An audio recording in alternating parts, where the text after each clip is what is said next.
Hello! Hi అండి. Welcome back to my channel Sravanthi Narla cooking recipes. ఈరోజు వీడియోలో స్పెషల్ డేస్‌లో స్పెషల్‌గా చేసుకునే కాజు మసాలా రెసిపీ ఈజీ ప్రాసెస్‌లో ఎలా చేయాలో చూపించబోతున్నాను. రైస్, రోటీ, పుల్కా, పులావ్, బిర్యానీ ఇలా ఎందులోకైనా ఈ కాజు మసాలా రెసిపీ చాలా సూపర్‌గా ఉంటుంది. చాలా తక్కువ టైంలో ఈజీగా, క్విక్‌గా, చాలా టేస్టీగా ప్రిపేర్ చేసేసుకోవచ్చు.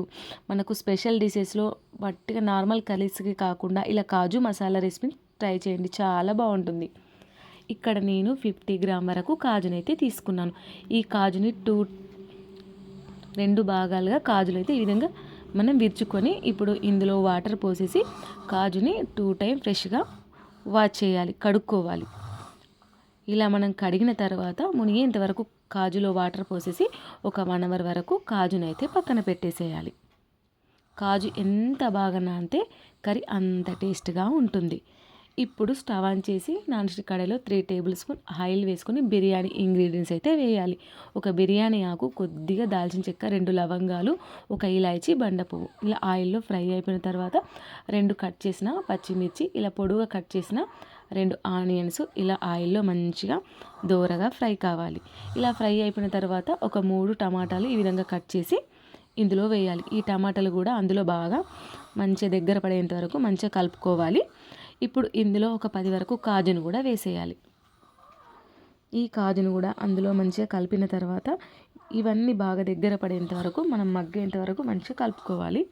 ఇప్పుడు ఇందులో ఒక స్పూన్ పసుపు కూడా వేసేసి మరొకసారి అయితే మనం కలుపుకోవాలి. ఇలా కలుపుకున్న తర్వాత ఒక 10 నిమిషాల వరకు మనం మూత పెట్టేసేయాలి, అవి బాగా దగ్గర పడేంత వరకు. ఇలా 10 మినిట్స్ తర్వాత మనం మూత తీసి చూస్తే పర్ఫెక్ట్గా టమాటాలన్నీ మగ్గిపోయాయి కదా. ఇప్పుడు స్టవ్ ఆఫ్ చేసి మిక్సీలో వేసేసుకొని పూర్తిగా చల్లారిపోయిన తర్వాత క్యాప్ పెట్టేసి చాలా ఫైన్గా పేస్ట్ పెట్టి పక్కన పెట్టేసుకోవాలి. ఇప్పుడు మరొకసారి స్టవ్ ఆన్ చేసి అదే నాన్ స్టిక్ కడాయిలో 3 టేబుల్ స్పూన్ ఇలా ఆయిల్ వేసి ఆయిల్ హీట్ అయిన తర్వాత 1 స్పూన్ జీరా వేసేసుకొని జీరా ఒకసారి ఆయిల్లో చిటపటలాడనివ్వాలి. ఇప్పుడు ఇందులోనే కొద్దిగా కరివేపాకు, మనం పట్టుకున్న ఫైన్ ప్యూరీని ఇందులో వేసేసి ఈ ప్యూరీ కూడా బాగా మిక్స్ అయ్యేంత వరకు కలుపుకొని పైకి ఆయిల్ తేలేంత వరకు మనం మంచిగా కలుపుకోవాలి. ఇలా ఒకసారి మంచిగా కలుపుకోవాలి. మిక్సీలో కొద్దిగా వాటర్ పోసేసి ఆ వాటర్ కూడా ఇందులో పోసేయాలి. మరీ చిక్కగా కాకుండా మరీ టైట్గా కాకుండా మనం చూసుకోవాలి.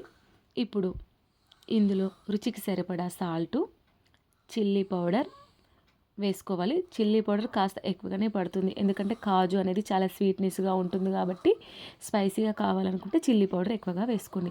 అలాగే ఇక్కడ 1 స్పూన్ వరకు గరం మసాలా వేసేసుకొని ఈ మసాలా అంతా గ్రేవీలో పట్టే విధంగా బాగా మిక్స్ అయ్యేంత వరకు మనం కలుపుకొని ఆయిల్ పైకి తేలేంత వరకు మనం మూత పెట్టేసుకోవాలి 10 నిమిషాల వరకు. 10 మినిట్స్ తర్వాత తిరిగి చూస్తే ఆయిల్ అనేది మనకు పైకి తేలిపోయింది కదా. ఇప్పుడు మరొక్కసారి ఇలా బాగా మిక్స్ అయ్యేంత వరకు మనం మంచిగా కలుపుకోవాలి. ఇలా కలుపుకున్న తర్వాత మనం పక్కకు పెట్టేసాం కదా జీడిపప్పుని, ఇలా 1 అవర్ పూర్తిగా నానాయి కదా, ఆ వాటర్తో సహా జీడిపప్పుని అయితే అందులో వేసేయాలి. మనం పచ్చి జీడిపప్పు ఏ విధంగా టేస్ట్ వస్తుందో ఈ జీడిపప్పు కూడా అదే విధంగా టేస్ట్ వస్తుంది. జీడిపప్పు ఎంత నానితే కర్రీ అనేది అంత రుచిగా చాలా టేస్ట్గా ఉంటుంది. ఇప్పుడు ఆయిల్ పైకి తేలేంత వరకు మనం మంచిగా కలుపుకున్న తర్వాత పైనుండి కొత్తిమీర చల్లేసి మరొకసారి కలుపుకొని ఇప్పుడు స్టవ్ ఆఫ్ చేసేసి వేడి వేడి బిర్యానీ, పులావ్, రైస్, రోటీలోకి చాలా బాగుంటుంది. మీరు కూడా తప్పకుండా ట్రై చేయండి. మీ ఫ్రెండ్స్ రిలేటివ్స్కి షేర్ చేయండి. Please subscribe.